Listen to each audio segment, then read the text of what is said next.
Hey everybody, this podcast is brought to you by Audible. If you'd like to grab a free audiobook and support the podcast at the same time, you can make that happen by going to audibletrial.com/Courtney Diamond. I'm currently listening to The Things You Can See Only When You Slow Down by Heyman Sunim, or that is, I will be listening to that this evening during my flight to Washington. But no matter what you're looking to download, grab it for free by going to audibletrial.com/Courtney Diamond. You spend nothing, you show your support for me, free book, all good. It's linked up in the episode description. Now for this podcast, I sat down to chat with my good friend who just recently married. He's an actor, performer, creative type that has, at least for the current time, swapped it out for delivering mail by the United States Post Office. I should ask him what's been going on with my mail lately, because all of a sudden I'm getting mail from people I've never heard of before, and I've lived here for years. So, I could have asked that, but you know what? It's probably really boring. Glad I didn't. He also co-hosts his own podcast called Life's a Binge. I was on his show a while ago talking about the years I worked at the Comic-Con, and you can check that out by going to my site, CourtneyDiamond.com, and clicking on that podcast page. We talked about a lot of stuff, everything from transitioning to adulthood, trust, and AI robots, to how I've never traveled with just a carry-on until today. I need to go pack. God's help me. So with that, I hope you enjoy this conversation I had with my friend, Jarrod Weintraub. I didn't realize you had vlogged for a year. I literally vlogged every single day of my life for a year. It was a lot of work. It's a lot, right? Dang. And I did that stuff because I'm going to lose my mind unless I do something creative. Yeah. And we've been doing the podcast for a while, but then it was a perfect opportunity because our producer left, and I was like, we need somebody to do it. And I was like, hey, I can do that. Yeah. And so then I figured it out. Now I'm in, quote, audio engineer, end quote, because I'm not at all. I knew just enough basics to get myself started. Yeah. And then I just did a bunch of research on how do I make a podcast setup that sounds decent, that I can throw in a backpack. Mm-hmm. And it does. And I wanted it to very decent. I wanted it to feel like it looks. like you feel like you're doing something real special. Right. Because lav mics sound really good too. Mm-hmm. They can sound great. And yes. like I was telling you, I just bought some of those for when I go on my trip. Mm-hmm. I'm going to on Friday. I'm going out to Bellingham, Washington to see. Did you ever listen to the podcast with Alex? Yes, I've listened to all of them. Oh, so I'm gonna go out and fly out to see him. Nice. We're gonna drive down to Portland and probably hang out with another one of our old college friends. We haven't seen in a decade, but I was like, well, I got to bring some gear. Yeah. It's hilarious though. So I'm traveling with just a carry-on. Mm-hmm. Never done that before in my life. Just a carry-on. I've always checked a bag. Boo. Because I tend to bring too much stuff. But you get like a carry-on and like a backpack. Like the backpack's Yes, the saving, thank goodness. saving grace. Thank goodness. Yeah. But as a lady, I'm always worried about everything that I need. No, it's true. Well, so do you overpack? Absolutely, I overpack. Why is that a thing? Because I don't know what life's going to throw at me. I don't know what's going to... What if I have to go to a ball? What do I have to... That's what happens in my brain, I'm like, what if there's some sort of evening event that I'm not prepared for? Or like shoes. Shoes is big. We were going to the Dominican Republic for our honeymoon. Just got married in November. Yes, we'll talk about that. Yeah. And my wife I was like, we're going to the Dominican Republic. We need a nice outfit to go to a nice dinner. And then we need like bathing suits. And that's it. For how long were you there? 10 days. Okay, see, I don't know how to do this. I don't know how. 10 days? You want to wear the same outfit for 10 days? No, I had I brought like 3 pairs of shorts. I brought like a pair of jeans, a bunch of different shirts, and that was about it. I guess shirts are easy if you're going to a warmer climate. Yeah, it was like 80 degrees and like... Okay, I'm going to like Washington and Portland. I'm pretty sure the high is in the 40s at that point. And overnight it's and I'm from San Diego, and my right. body doesn't understand cold weather. That's true. Yes, I bought a North Face jacket. Do you know why? Because last time when I was in Seattle, when I was there and I podcasted with Alex, projected temp is -2. Courtney's prepared. when I went to Seattle last time, I was walking around the city and literally everyone was wearing a North Face jacket, and I felt so out of place. Right. I felt unprepared. I was just wearing 4 layers of jackets because I don't own just a heavy warm or just a warm jacket. Right. Because I don't need that stuff very often. Of course. So I felt silly. And now you won't. So I got myself a real jacket. There you go. You will not feel silly no longer. Yeah, it's pretty hilarious. It's pretty hilarious.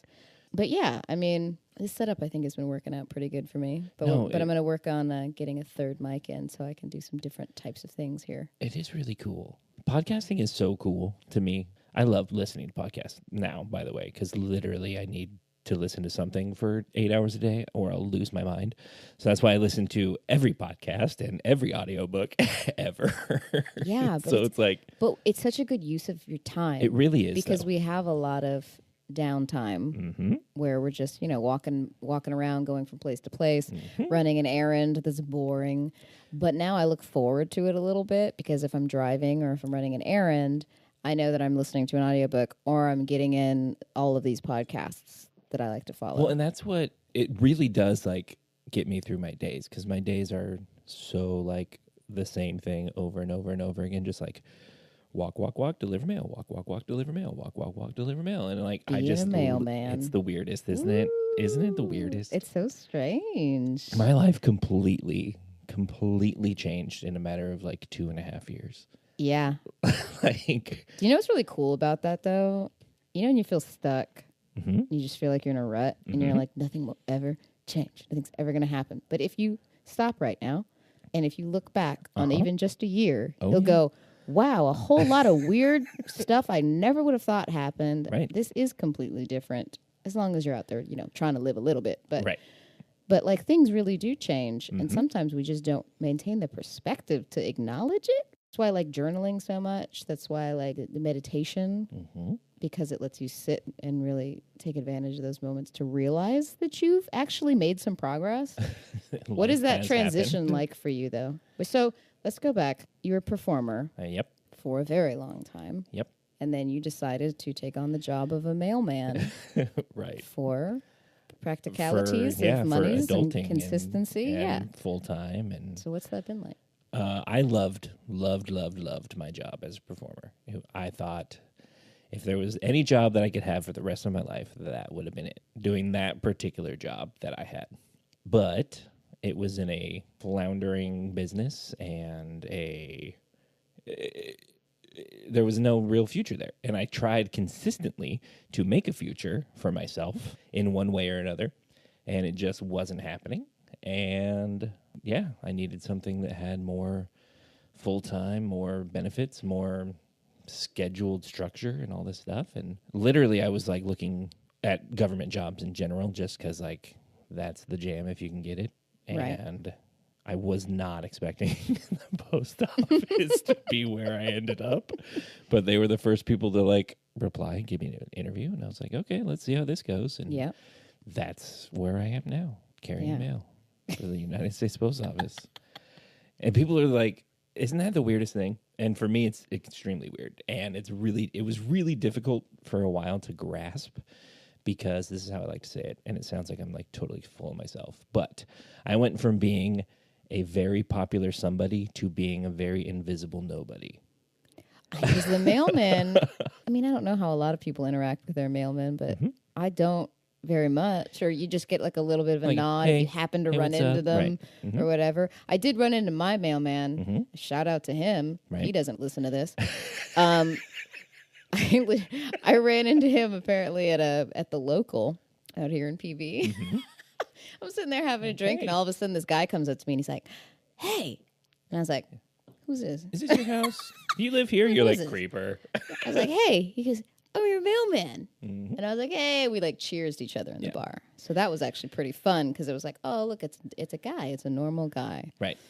But yeah, not a weirdo. Ever since then, I've actually been more conscious to like say hello. Well, and that's the thing. We get a lot of hellos, and you know, how's your day? And when it's hot, there's a million hot enough for yous, and it's like, yeah, same joke every day, which is kind of similar to what I used to get.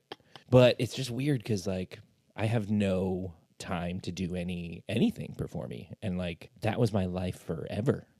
Yeah. Not just as my job, but like even doing community theater or whatever. And like I haven't had a chance to do any of that because it just takes up all my time. That's crazy. It is crazy. 6 days a week. Yeah. So when you're at the bottom, you're at the bottom. They start you at the bottom. You just work and work and work and work and work all the time. So yeah, 6 days a week usually. And they're like, I work from 7:30 in the morning to usually around 6 at night. 6 Dude. or so. Yeah. That's too long, though. Isn't it? Isn't it? That's a long time. Yeah. It's rough. It's really rough. But, you know, when you're trying to plan weddings and get married and start life, and it's like, okay, that's a good paycheck. Dude, it's super respectable. Is there anything you like about it? I like the whole job. You do? I do. Okay. As far as jobs go, because everyone thinks, and I kind of thought, but not really, but everyone thinks like, oh, it's a great job. It'll be so fun. Just walk around outside and like get my exercise. And everybody's like, I'm just going to get so many steps in. And it's I'm going to get really my tan. Fitbit will like tell me I'm great. Oh, you have a Fitbit, I have right? Apple Watch. Okay. Does same better. thing. Okay. Same better thing. than me. Woo, woo. Yeah, and so that's what you just see, like, oh, you see your mailman, and you're like, oh, you're just walking down the street. No, that's great. Easy peasy. But then, like, there's, like, all the sorting and, like, all the organization and stuff at the beginning, and then it's just repetitive. But it is, like, it's great. Like, you're outdoors. You have nobody following you around, like, hounding you, like, making sure isn't that you're... the best? Because I hate micromanagement. Right. And my soul burns when I feel like I'm being micromanaged. Right. So you just show up, and you, like... You get your stuff organized how you would like to organize it, mostly, and then load it into your truck, and there you go. And then you come back at the end of the day, and you're like, I got my job done, boss. And they're like, good job. Nice. And then you go home, do it again the next day. So that part's good. You get so much podcast time in. That's what I'm saying. Like, that's all I do. Yeah. Everyone's like, you should listen to this podcast. I'm like, okay. But I like listening to, like, it's weird. I don't listen to, like, any of the big, like, I don't listen to Joe Rogan or Mark Maron or any, like, I'm all up in the Joe Rogan life. I don't listen to any of those guys. I had a hardcore conversation yesterday about Joe Rogan. Yeah. And we're talking just about all the issues that he goes over all the time. Which ones do you listen to? I listen to, like, small indie, like, all the old guys that I used to, like, do podcast stuff with. Yeah. Listen to your show. I listen to a show called Nerd on the Podcast that just started. And I listen to a bunch of weird stuff. But, yeah, anything. I listen to, like, the small indie ones, or like if I'm bored, I'll just like hit browse. I also listen to like true crime stuff, so I like listen to My Favorite Murder, and there's a new one called Atlanta Monster that's really good so far. Atlanta Monster? Yeah. I'm really into murder stuff. I was very serious about that. Murder stuff, prison stuff, ghost stuff. It's very popular right now, and I wonder when that switched, because like shows like Forensic Files have been on for a long time, and people have watched it obviously, but now, especially with like, have you heard My Favorite Murder? Do you know those ladies? No, and you know what? It's been suggested to me before. I just haven't listened to it. So they're two ladies, comedians, and they like chit-chat about their lives for a minute, like podcasts do, and then they dive into, like, they basically, like, watch a Forensic Files, and then one of them will tell you, this is the story of John Smith, and this is what happened with him, blah, blah, blah, blah, blah. And then when she's done, the other one will be like, this is the story of, Jane Doe, and this is her story, blah, blah, blah. And all they're doing is literally recounting what they watched or what they read. Yeah. But it's so entertaining. And, like, they started a year ago, and now they are selling out arenas, legit. And all they do... Doing what? This. This is what they do. What we're doing right now, only there's, like, thousands of people over there watching. Right. Okay, because we're so fascinated with murder that just tell me about it. Yes, because and it's not weird and taboo to be like, I like serial killers. Yeah, and because like, you think we're super desensitized now? I guess I don't know what it is, but like all of a sudden it's not taboo to be like, I like murder, and you're not like rooting for murder to happen. No, but it's fascinating, right? And then you get shows like Mindhunter or Making a Murderer or Manhunt, and all these shows that are like based on serial killers and stuff, and you're like, what? Because you feel like people are getting more of the general public is getting interested in how the mind works, right? And getting interested in people that are kind of outliers in that sense. I would like to think that it's because people are becoming more self-aware, and because they're becoming self-aware, they're like, I don't want to be like this crazy person. Yeah. So how does that crazy person's mind work? It's like, how are you wired? Right. If we're trying to figure out how we're wired, and you're like, how does that person justify whatever they're doing? Like, it's very interesting to sit there and you watch something that's an interview with a person who is like a serial killer, Right. and you listen to the way they talk, and you're like, wow, you're legit not wired like a normal person. Right. Something's a little different Something's there. Weird. Yeah. Which is why I'm interested in watching these prison shows. Oh yeah. For a lot of reasons, but because I think it's interesting to hear it from their mouths. And then I think that a lot of the guys that you hear talking, you go, oh, wow, you were just in a really bad situation. Right. You grew up in a really unfortunate situation. Your world was so tiny. Right. That seemed like the way that life was. Right. But something about you doesn't seem like a bad person. Like, you don't seem awful. It seems like you got into a bad situation, and some of them are remorseful, for, at least for whatever they're doing. Correct. And then you listen to some of them talk, and you watch them, and you go, okay, you're like crazy. You are a legitimate You're crazy psychopath. and you're violent. Yeah, you are and there's a a reason you're there. Right. And it's funny, just listening to people talk, I think you pick up on the difference. Yes, I think once you're watching like the prison show, like, for sure.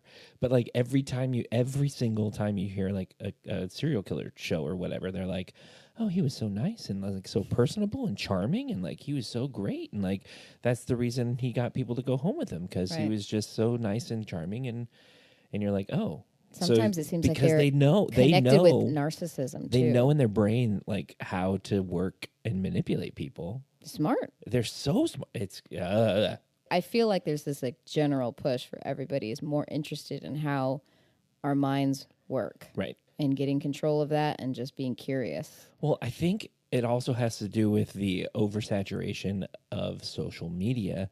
And now that I believe it's starting to like die out. Because like Facebook, when it started, even like MySpace or whatever, we'll stick with Facebook. When Facebook started, it was like very like we can be connected again. We're connected, and like, ooh, I found friends from elementary school and my family from like the other side of the country. Yeah, and all which this is really exciting. Right. You're like, ooh, we're connected. This is great. And like somebody would post the legitimate status of like this and that. And now if you scroll through Facebook, it's like, here's a video of a cat, here's a meme, here's a video of a cat, here's a GIF, here's a cat, meme, GIF, meme, video. Like, and then once in a while, it's like, I had a nice dinner today with my friend Stephanie, who I haven't seen in 10 years. And you're like, that's what it's supposed to be. You remember when it started, and it was like Courtney is, and then you'd fill in the status of what you were currently doing. They were all text posts. Right. And those are more rare these days. Oh, yeah. Right? Most of the time, it's just going to be videos. It's I either barely videos ever hear or like me promoting like this week on my podcast. Check it out. And that's what I do for Facebook most of the time. Of course. And so it's weird because like people are like, Facebook's never going to go away, and I'm like, it already is. Like, it's already not what it's not supposed doing what to be. Should. It'd be amazing if there could be some sort of social media that genuinely makes you connect. I don't know how you'd engineer that, but they seem to be trying to tap into our psyches anyway. Mm-hmm. So it seems like if they could find a way that really makes us be closer when we're interacting. Well, and that it's kind of like if you had a dating app, but just for friend stuff. Like, but that's not it. You know what I mean? Like, because dating apps, woof. Like, I was listening to you and you trying to tell me, dude? I'm out here. I was listening to you and Jenna on that last episode, and I was like, man, alive! I am so glad that I was only on the very beginning of that train. And I've been on the whole train.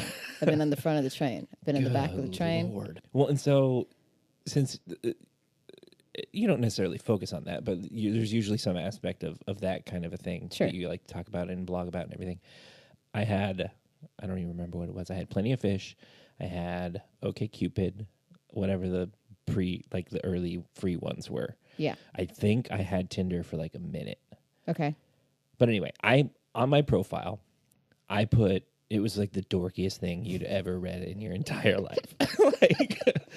Because I made like Harry Potter jokes and like... Dang, you were like, I'm trying to attract a very certain type of lady here. Well, not necessarily, but like I took it very seriously, which maybe you're not supposed to. I don't know, because like... Well, you should. If we all did, would they not be more effective? Well, that's what I would like to think. That's why I took it. If you're trying to genuinely meet somebody to connect with, I was like, I am going to put out a profile that once you read it, you have a very good idea of who you're going to meet.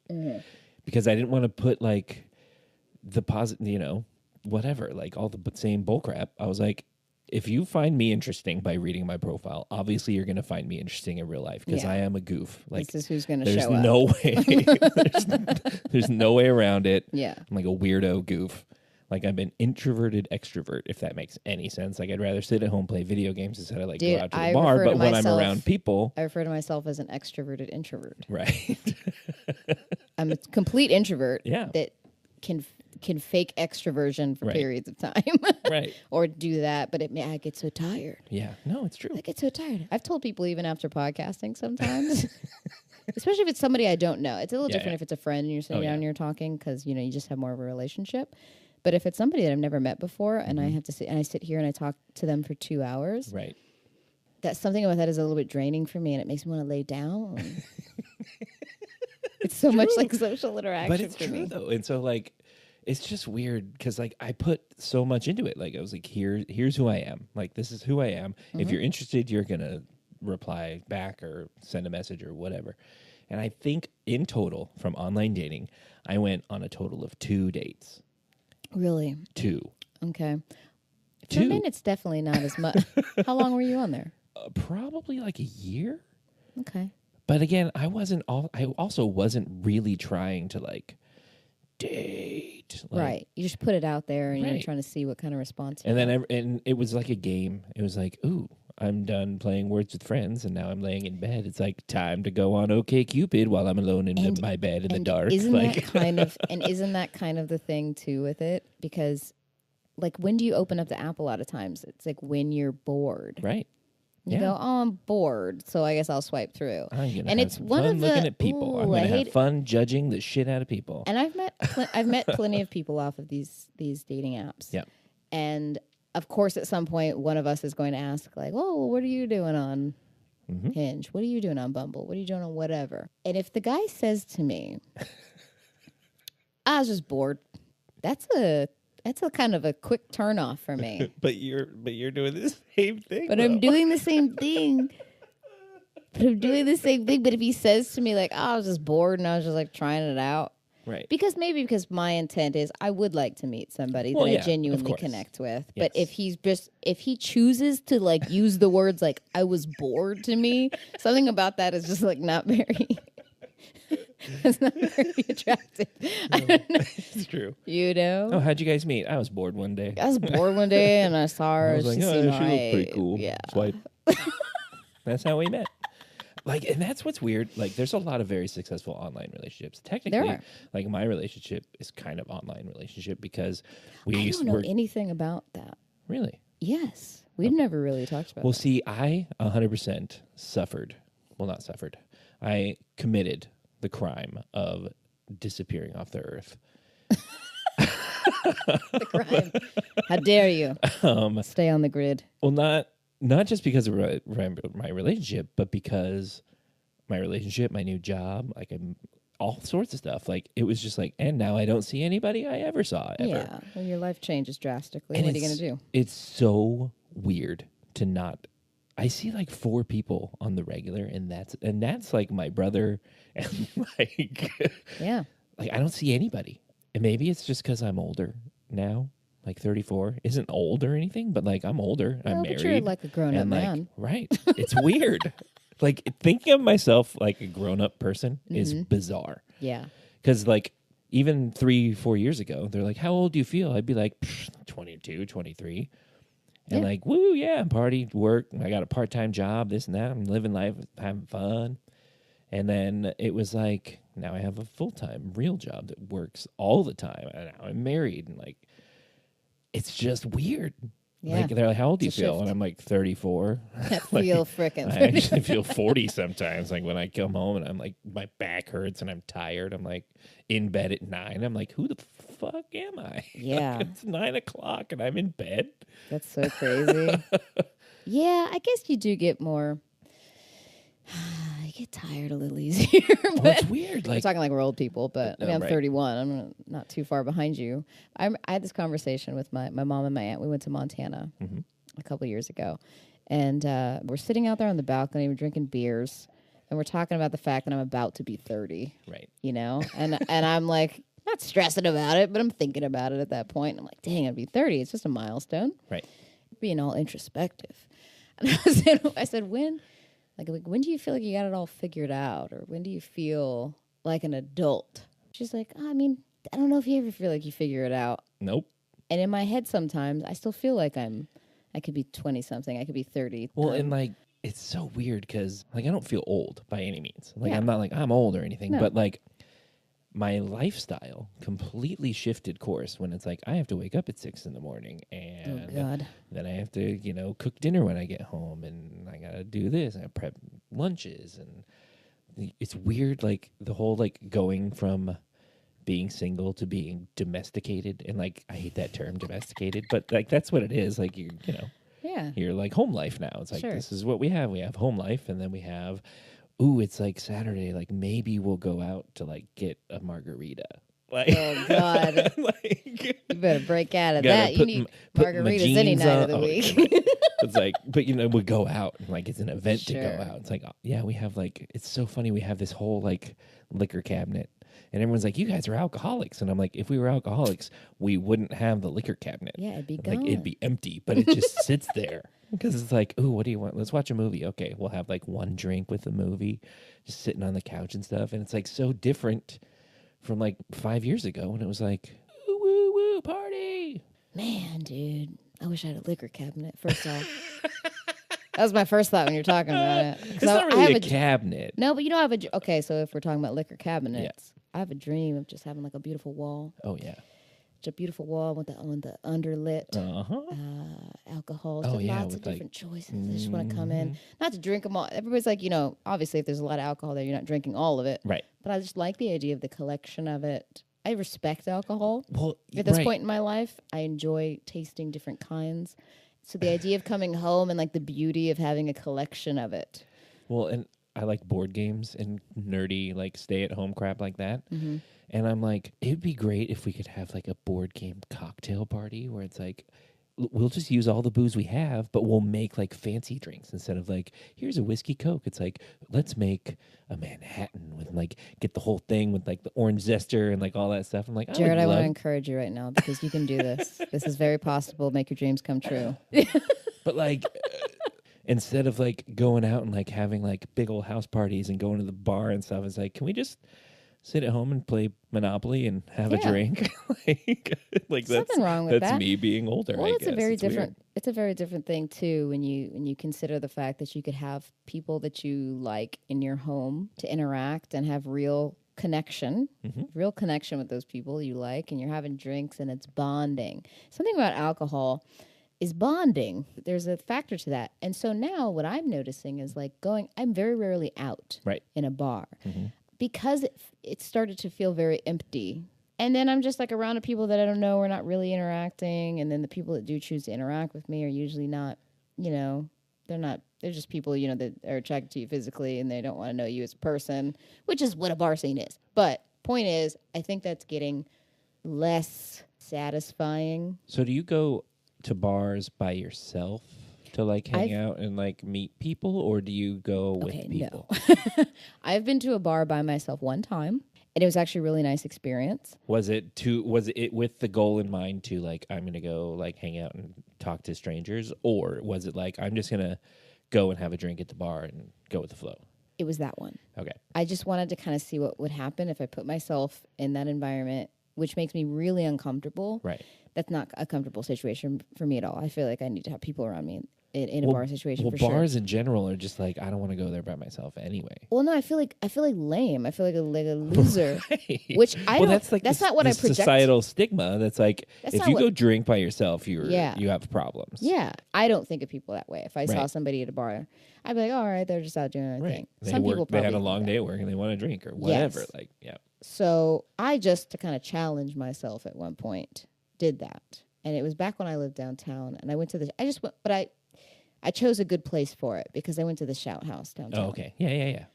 That So is a there's good place for that. entertainment. Right. There's something to look at. It's not not just just sitting in a alcohol. bar staring at your drink like, Right. God, I'm alone, right? Right. So there was something to look at. But my experience, I guess, was really nice because I sat down and I was just kind of doing my own thing. I sat on the side. I was like super weird about it. But I sat on the side having my drink. And then some guys sat around me. And they were Navy guys. And then all of a sudden, just one of them leaned over and was like, "Are you here by yourself?"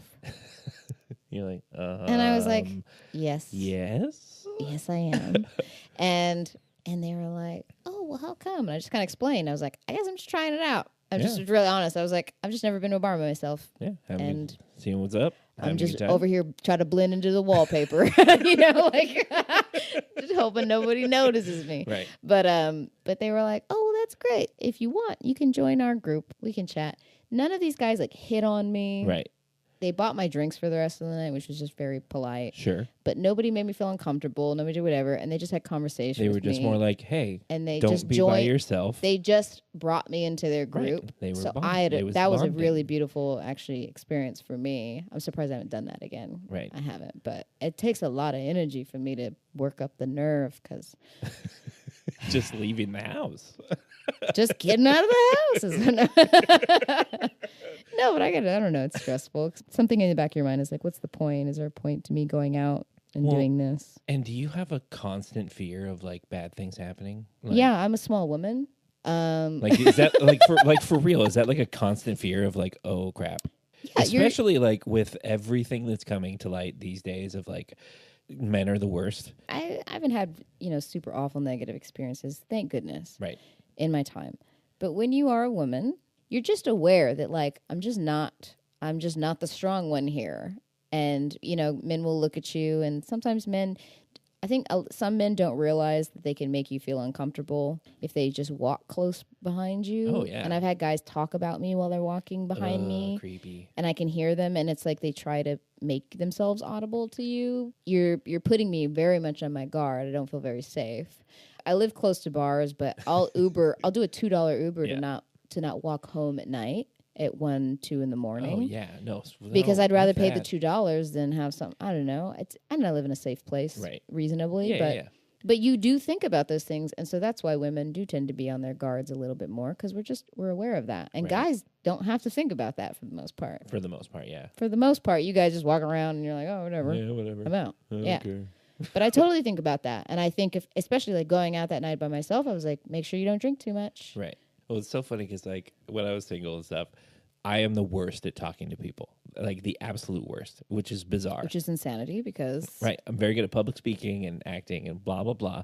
But if I had to go up and like hit on someone and I was like, I'm interested in this person and I'm going to go introduce myself to them, 9 out of 10 times I would just be like, meh, it's not going to go anywhere anyway. Scary. I just wouldn't say anything. And so then like looking back, I would be like, I am perceived as like a total creep because I'm like the guy that's like trying to make the eye contact like across the room.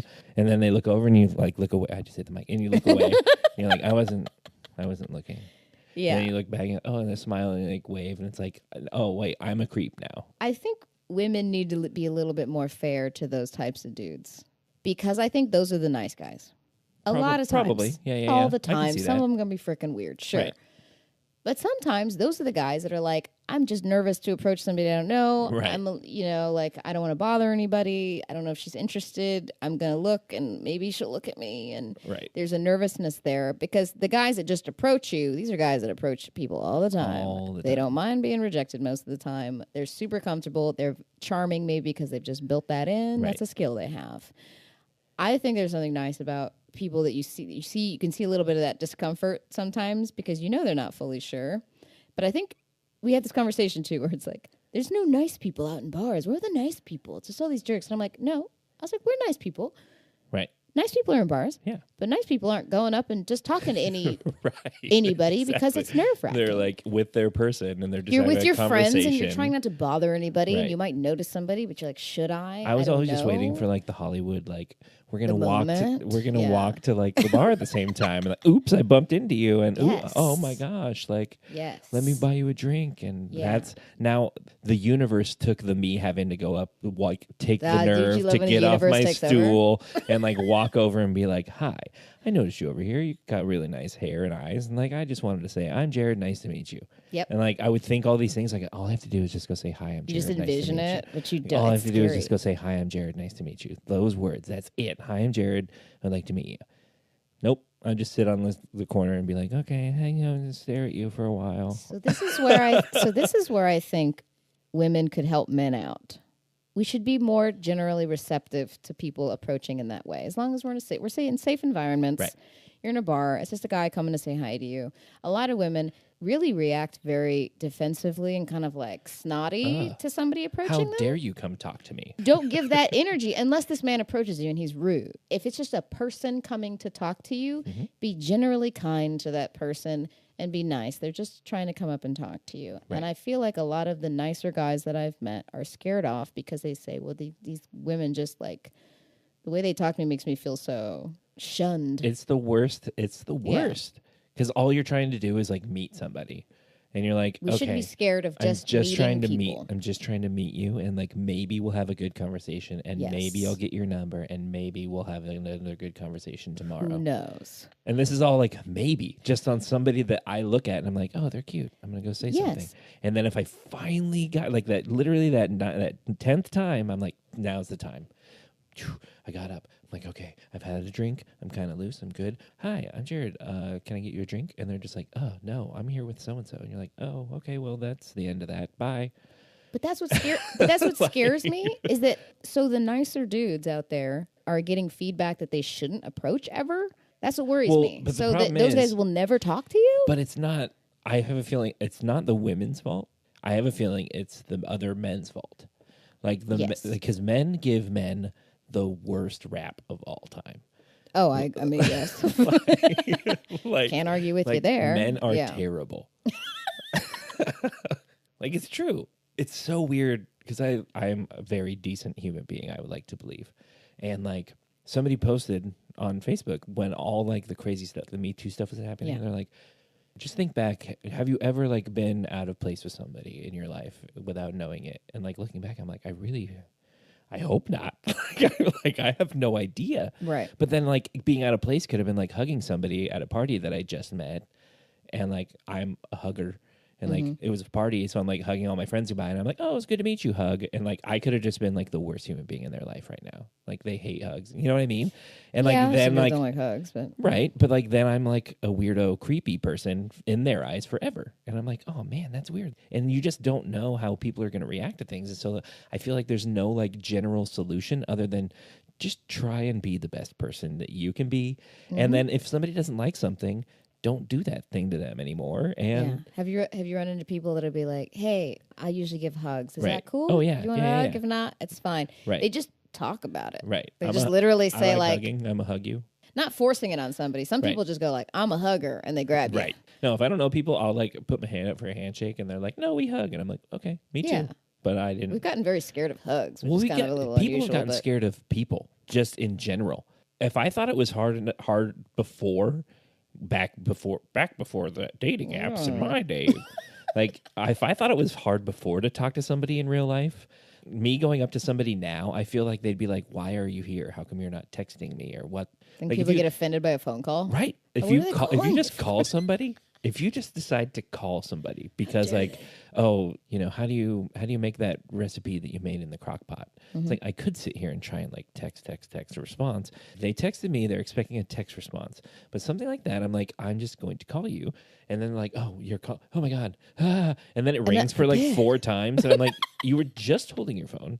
Like, I know We're it's all in just your holding hand. our phones. Like, right. I know it's in your hand. You just sent me a text. And now you're like, oh my God, do I answer it? Like, what could this mean? Why is the phone ringing right now? It's like, that's how people are. It's so weird. And so like, if I were to walk up to somebody now and just try and start talking to somebody in real life, they'd be like, what's happening? This is not normal interaction. Like, does that happen?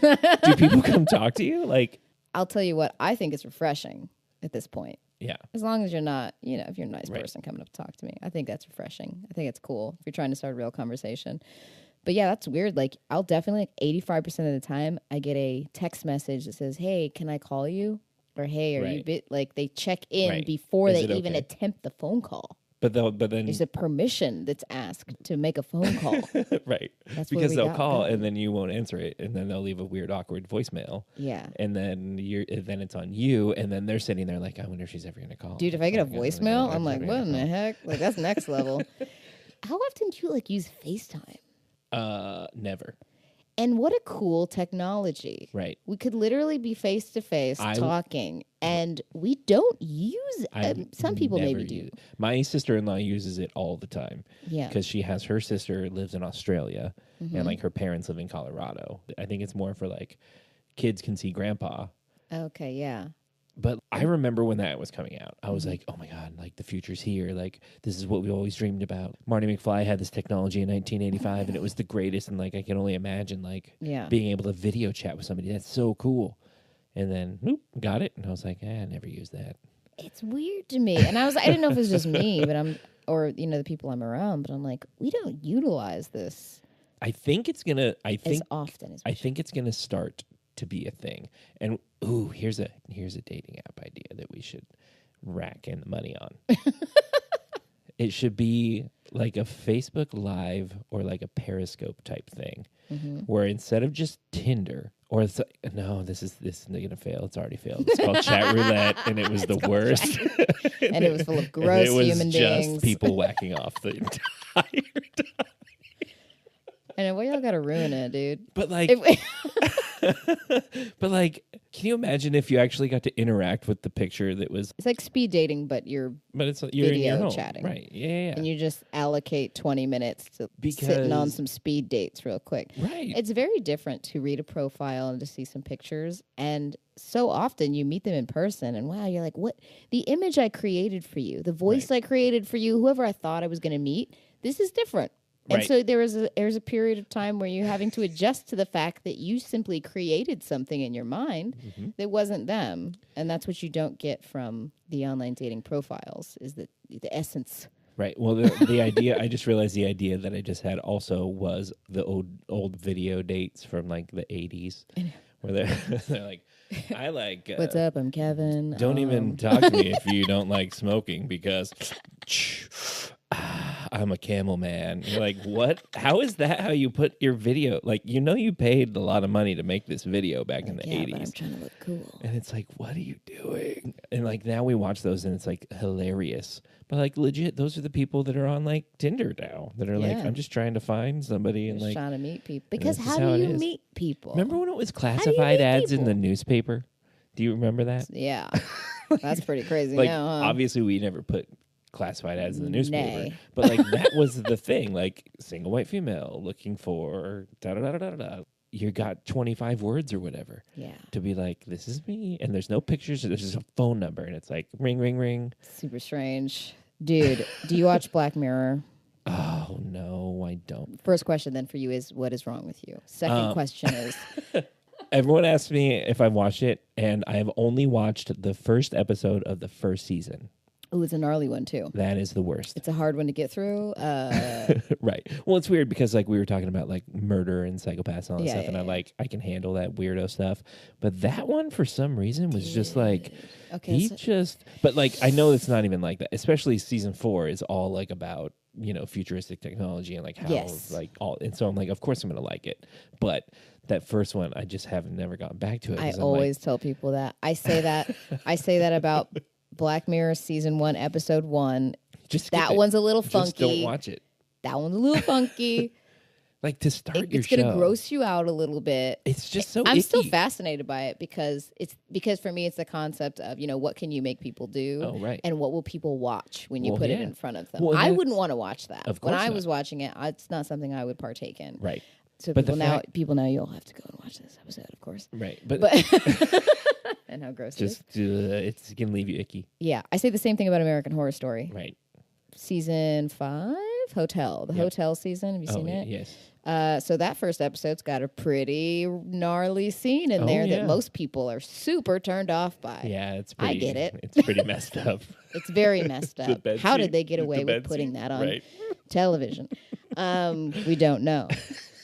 But I always say, if you can get past that. Right, just But see, that's the thing. I don't understand why they had to like come out the gate, because there's a whole other season that they obviously had planned. It's like, maybe make that one like your mid-season, so that way people are into the Story. We're gonna like people are turn it into out. the weirdo stuff already.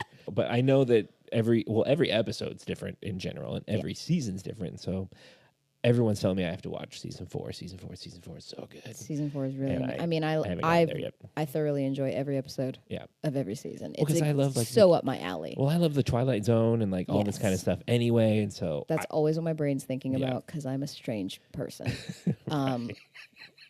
No jokes though.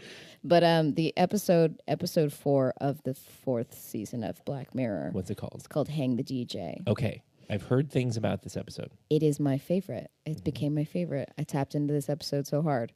Here's the problem. I can't really talk about it too much because I don't want to ruin it for anybody. Well, without spoiling things, because I haven't seen it. I've heard people talk about it, I think. This is the one where like people have like weirdo like clones or something doing their conversations for them or something along those lines.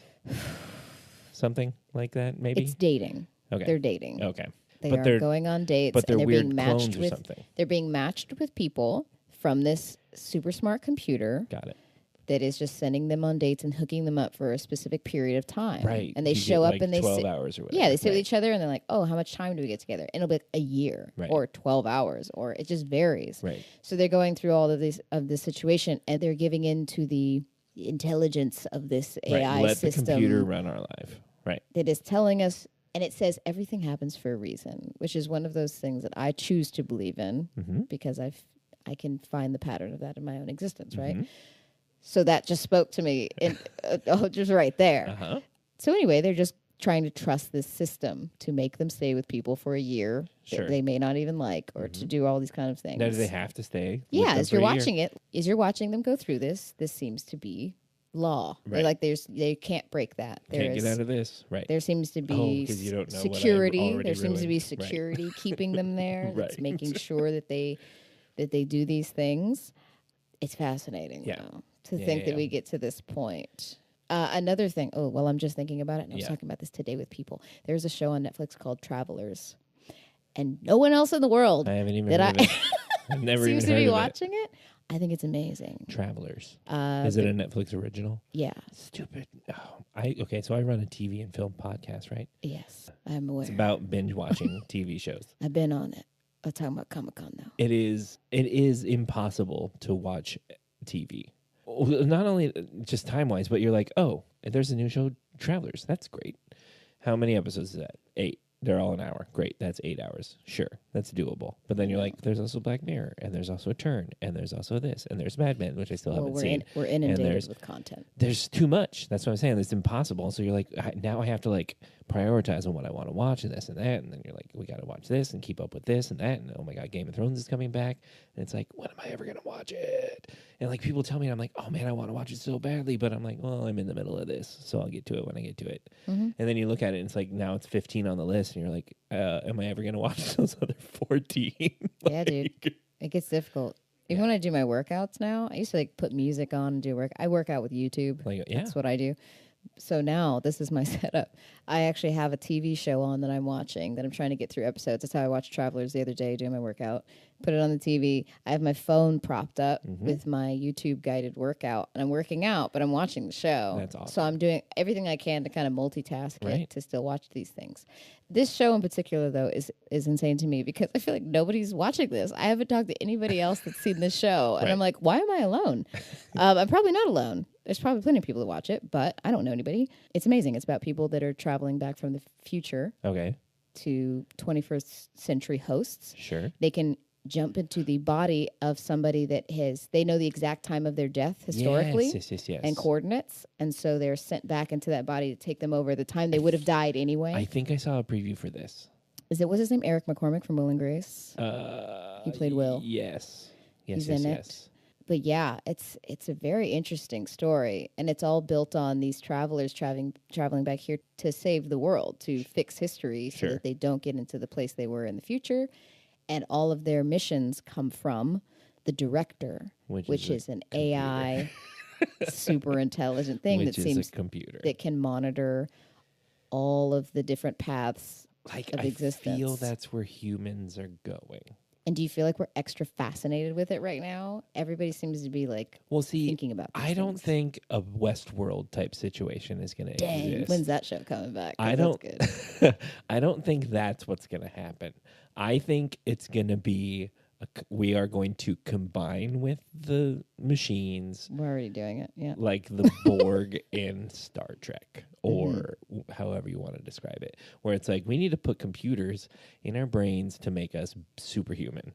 The human race is going to turn into like a bisymbiotic. Like, we're trying to integrate. I think that's what's going to happen. We're trying to integrate. Obviously not tomorrow, but like everyone's like the robots are going to take over, and it's like they're not going to take over as far as like Terminator's gonna, like, that's not gonna happen. No, I don't think they're gonna take over because we are going to give ourselves up to them.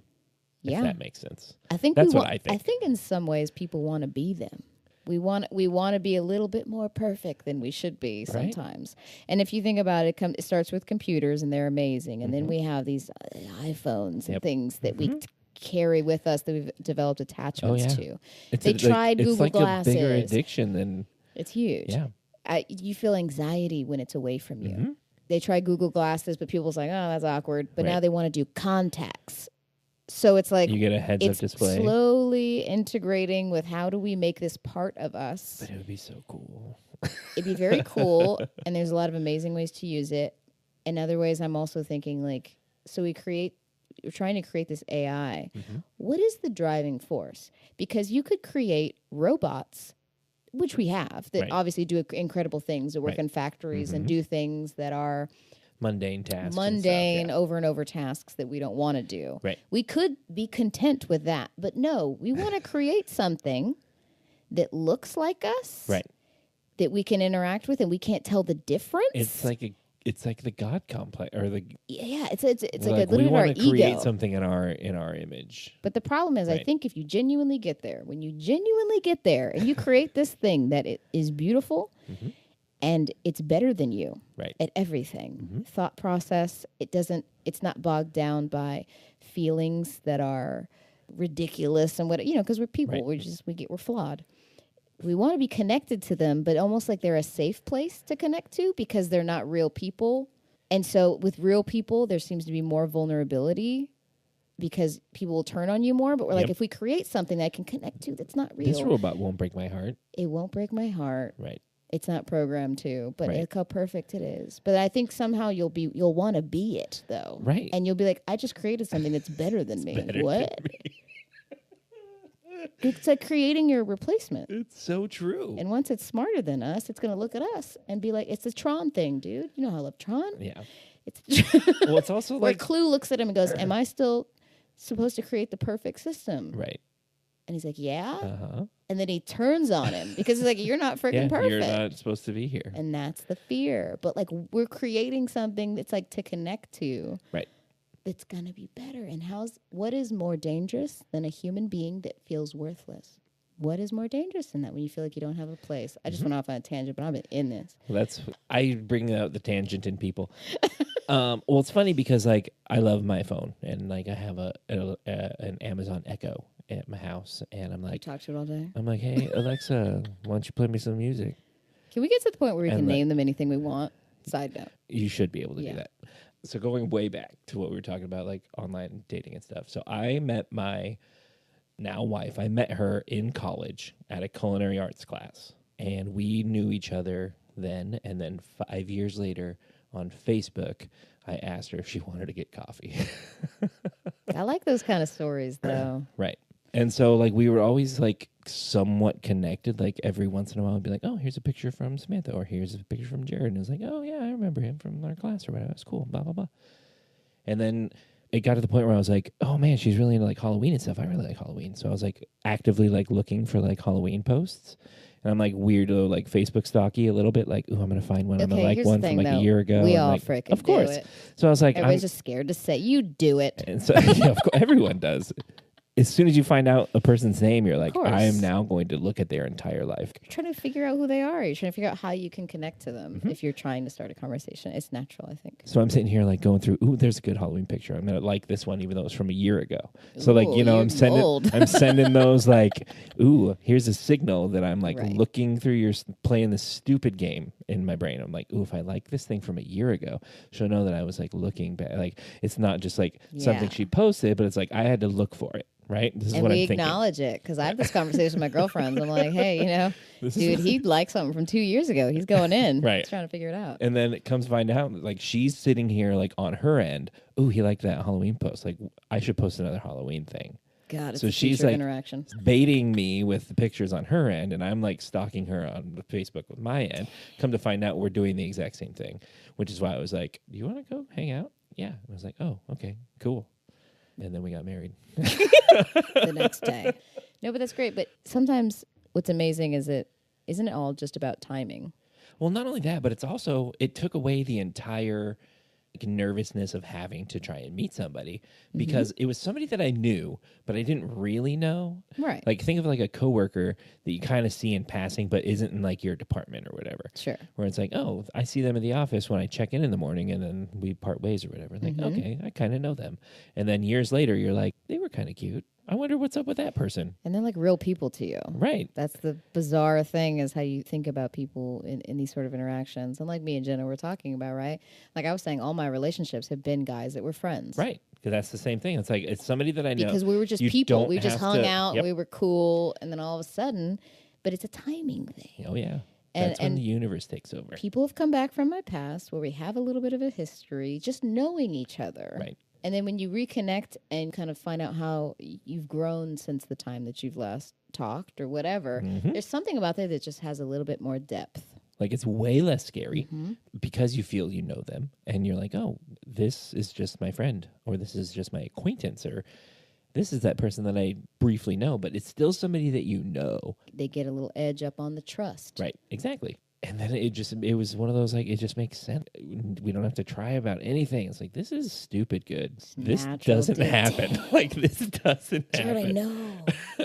But it I love will. that. It will. I was, like, on the verge of, like, I'm just going to be single forever. And I'll I have know. a I make that dog joke and- all the time. Right. I'm always joking about it. But somewhere in my own head, I am aware that at some point it's just something's going to just work itself out and it's going to make sense. And there's something that's really amazing about that when you choose to accept that thought process.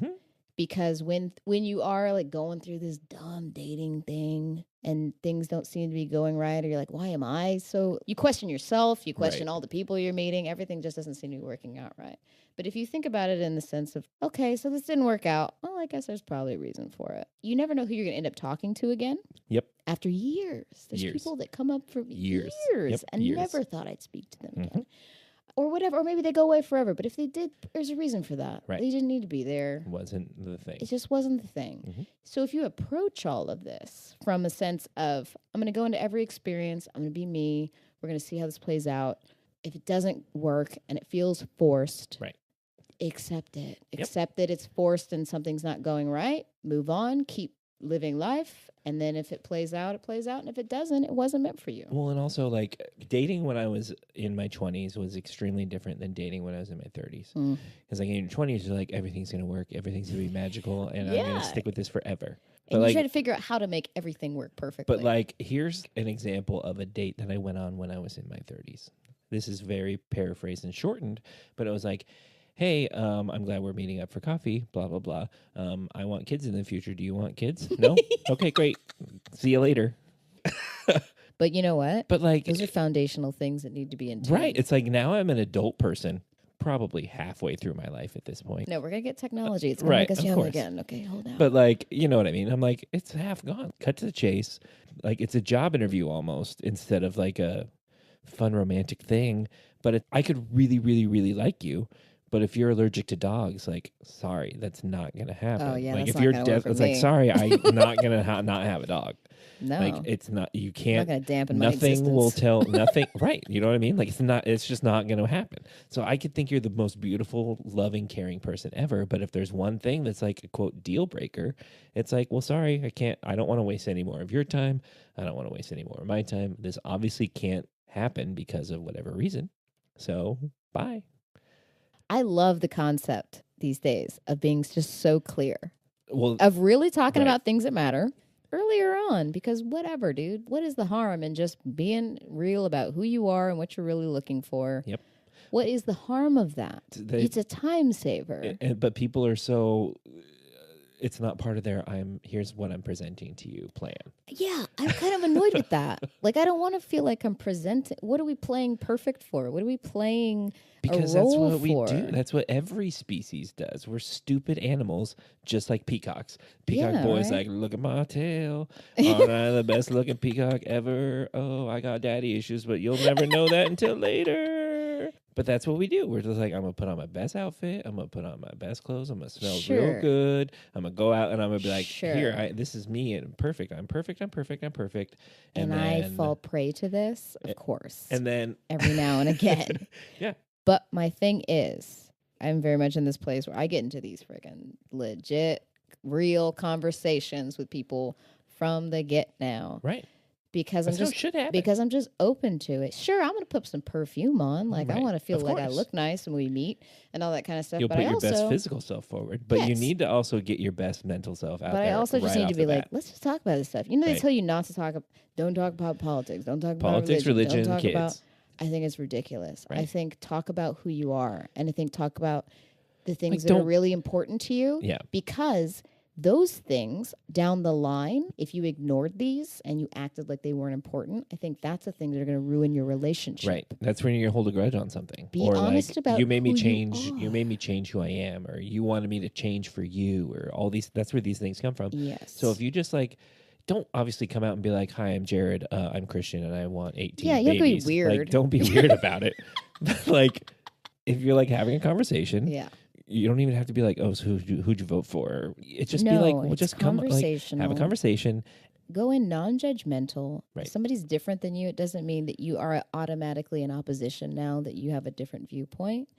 You're sitting there trying to get to know another person.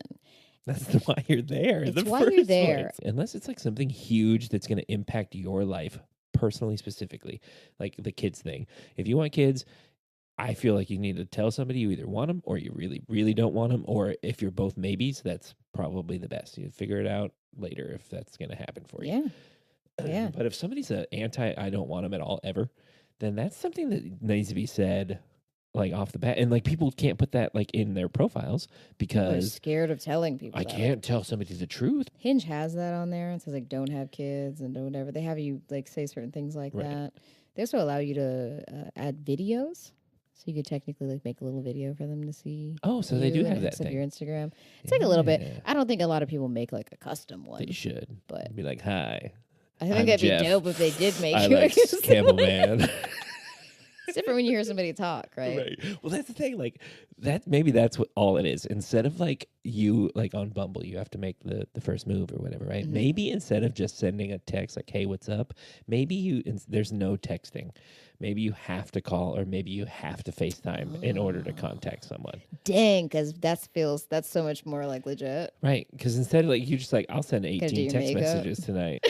Like maybe instead of just sending a text message, because anybody can be like, "Hey, what's up?" or whatever. Yeah, sure. Which like everything says, don't just say, "Hey, what's up?" I know. Like, what else do you want me Yeah. to say? I don't fucking know you. But it's like maybe instead you have to call them, or maybe it's a FaceTime. So it's like, "Ooh, I'm interested in this person." Beep boop beep boop beep beep. Bing. FaceTime. Hey, This is interesting. we matched, and now the only way we can talk to each other is face to face, but not really. Mm-hmm.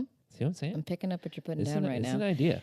I like the concept of it because Don't it's put this like, how episode do out you- ever because I have to make this before like It's not allowed to go out. Right.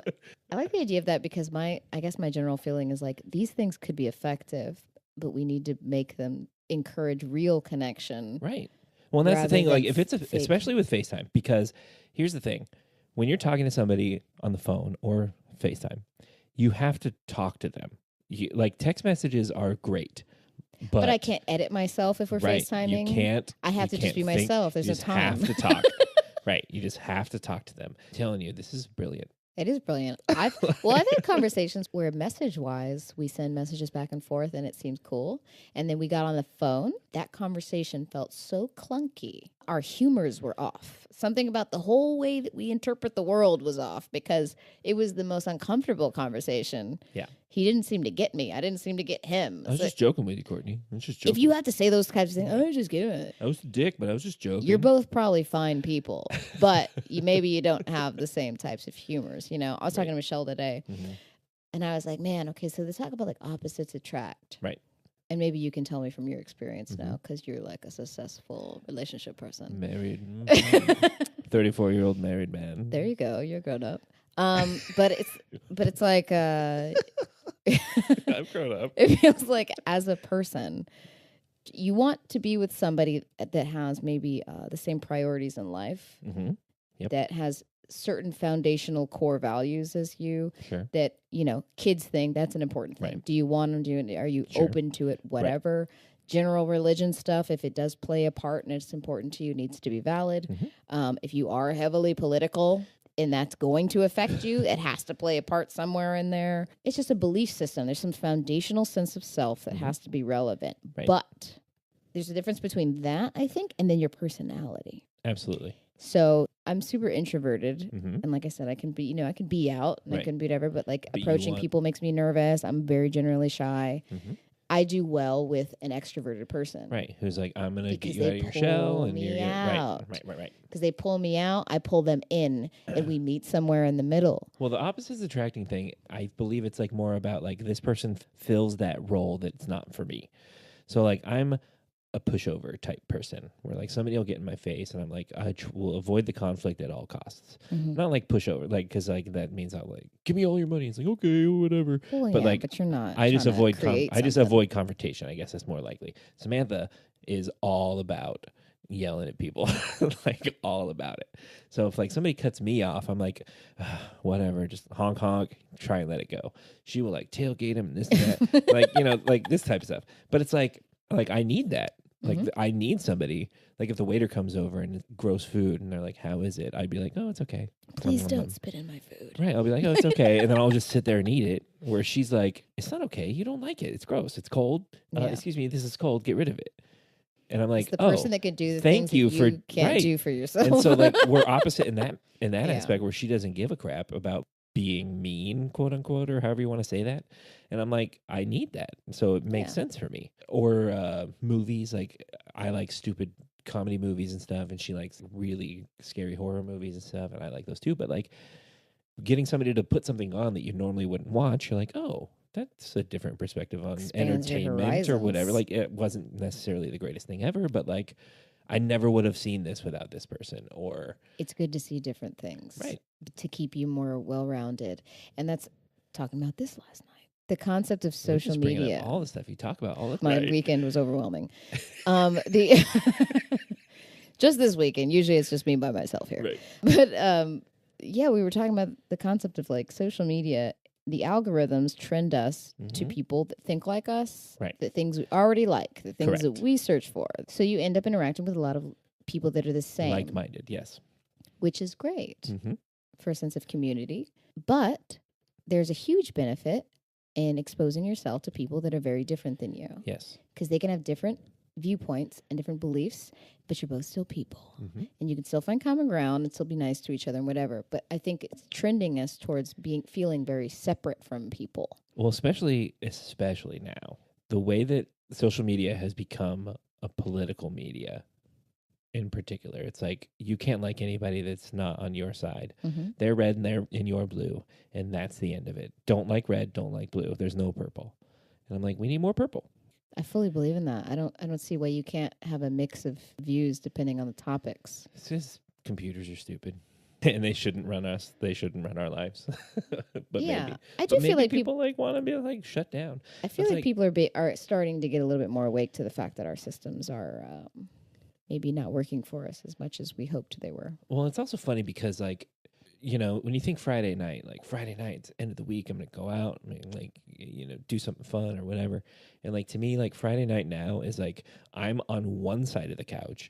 She's on the other side of the couch. Like, it's not like this snuggle fest going on or anything. It's like, I'm over there, she's over here, and there's the dog sitting on the couch cushion in the middle. And like, I'm watching TV or a movie and she's doing her thing. And like, that's Friday. It's like, we have a glass of wine or something. And everyone's like, don't you want to you're go? like, that's crazy. Don't you want to go do something? And I'm like, right.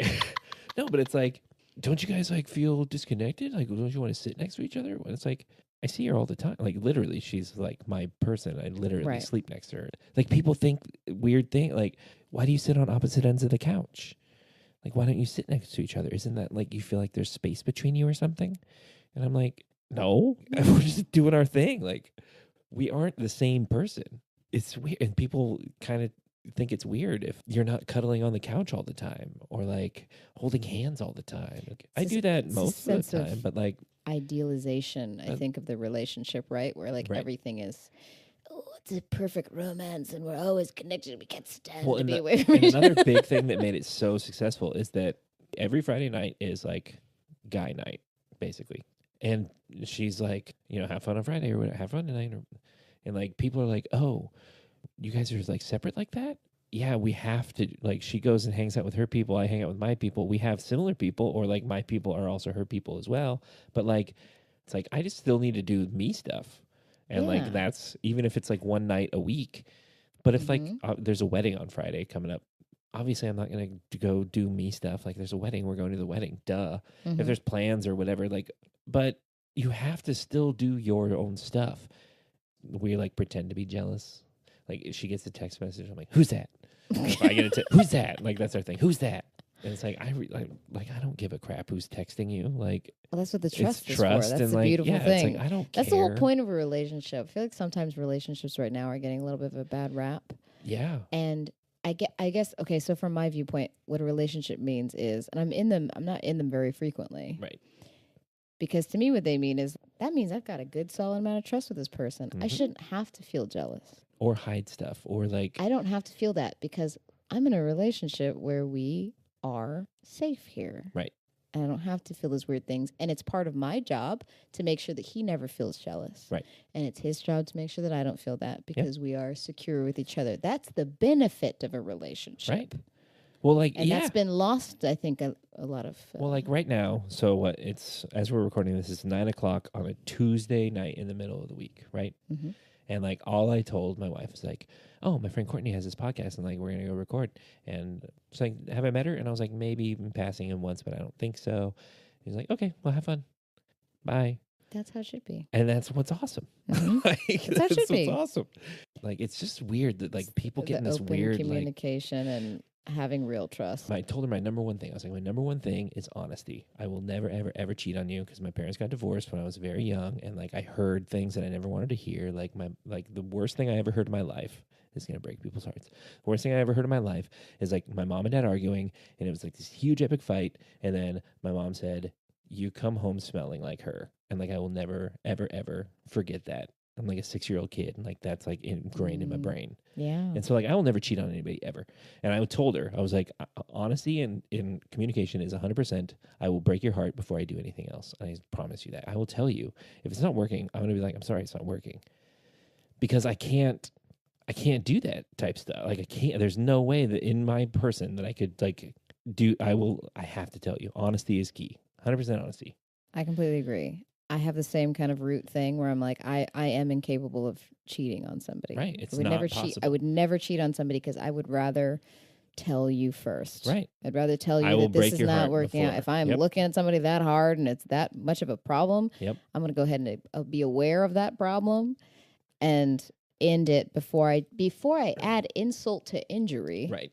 Well, and I think that's also why the new generation or the millennial generation, however you want to word it, because like I believe that the whole like marriage is 50% success rate or whatever. I feel like that's completely going to change because so many people came from that 50% success rate where it's like, I don't want to do that.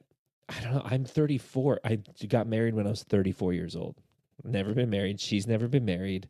I know people that are like on their second marriage or like their second divorce, and it's like all these people got married so young and all this stuff. It's like, I think the newer generation is going to be like, no, a little bit more let's cautious. just like let's take a break, go back. Like, we don't need to get married when we're 20. Mm-hmm.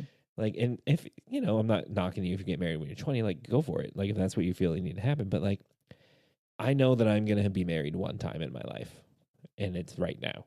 You know, the problem with statistics, too, is that people think that they have to be one. Oh, so when you're told, like, 50% of marriages, right, and you automatically go, oh, my God, so I have half a chance of not having a success. You don't have to be that. Right. But, like, people still kind of take that in. They're like, oh, my God, half of marriages break up. That means if I get married, I have a 50% chance that it's going to end horribly. Yeah. And then you think that going in, you're going to be like, is this what ends it? Is this what ends it? Is this what ends it? Is this what makes me 50%? It's like, no, just like... No, you just try to be as smart as you can about it. You can't control the other person, obviously, but there's probably smarter ways to go into it. Yeah. I sounded like such a dick. Somebody was like, oh, you found the one? You found like the love of your life? And I was like, I found Samantha. And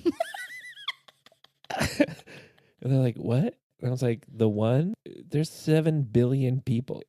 If there's like a one perfect weirdo soulmate that's on my earth, they probably don't live in my county. Like, no. Like, you know what I mean? Yes. Like, it's totally ruining the romanticism of stuff. That's the beauty of the internet, because it's like, what if the person you're meant to be with is not right. in my neighborhood? They don't live next to me. Because that's how people used to get together. We went to school together. We worked together. But you know what? It doesn't have to be this one perfect person. They just have to be your perfect person. The universe could be like, but Jarrod, your actual legitimate soulmate lives over in India. And it's like, well, you know what? I'm not in India. Universe. Look, I'm not trying to move. Like, bite me. I got Samantha, and she's the best, and I love her, and she's my wife. So piss off. Yes, that's how it should be. Dang, dude, that's good stuff. Yeah, I can talk. So can I, obviously. Jesus. Tell people about your podcast and all that. You can find my podcast at lifesabinge.com. We're on all social media at lifesabinge. And then, so my vlog that I used to do, it's still there on YouTube. It's called My Day in 5 Minutes. So check those out as well. Awesome. Yeah, thanks, Courtney. Thank you, Jarrod. That's it for this one, people. Hope you enjoyed it. Make sure to follow me on the socials at Courtney Diamond for updates, and head over to CourtneyDiamond.com to check out the blog. If you've enjoyed this episode, subscribe and maybe leave a nice rating or comment on iTunes. I would very much appreciate it. Hope you all have an amazing day, and I'll talk to you soon.